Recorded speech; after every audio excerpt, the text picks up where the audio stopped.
Chicon. Je fais partie de l'association RL, qui est une structure d'accompagnement à la création, reprise d'activité en Corrèze. Donc, on existe depuis 30 ans sur l'ensemble du département et on intervient auprès de différents publics pour les accompagner dans la construction, la mise en œuvre, la maturation de leurs projets, que ce soit un projet de nature industrielle, commerciale, de service, ou également des projets de nature de l'économie sociale et solidaire, puisqu'on a un incubateur dédié à ce type d'activité. Définir un projet qui correspond à ce que l'on veut faire, à ses aspirations.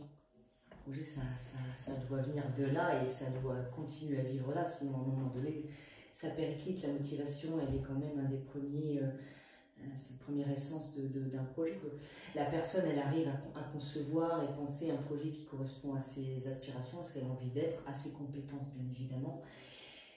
Mais ça ne suffit pas, puisque si on a un projet qui correspond juste à ses compétences et qui ne trouve pas un écho favorable sur un territoire auprès d'une demande possible, bien, ça reste dans les mains de l'entrepreneur. Porter un projet, mener à bien un projet, ça veut dire trouver, construire, définir un projet qui correspond à ce que l'on a envie de faire, ses aspirations, trouver, voilà, de savoir trouver un bon produit, de trouver une demande. Bien, ça, c'est une des valeurs de l'entrepreneur, c'est aussi de savoir faire avec ce que l'on a. Donc, quand on porte un projet sur un territoire, c'est important de définir à qui on va le vendre et de s'imprégner de son territoire, parce que la vie d'un projet, la vie d'une activité, la vie d'une entreprise, elle évolue dans un environnement économique, un environnement conjoncturel,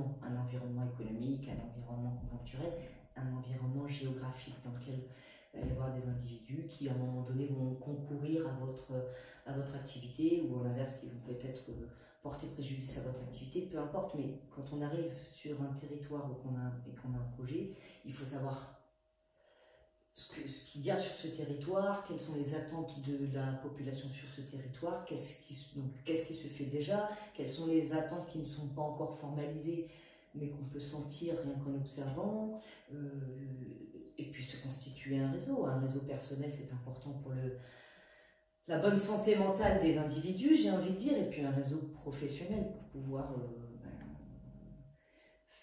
faire connaître son activité, rester en veille sur ce qui nous entoure. Ça fait partie des compétences entrepreneuriales.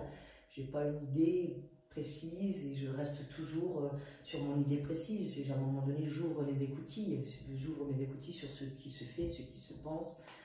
Et donc ça, c'est important de prendre le pouls du territoire.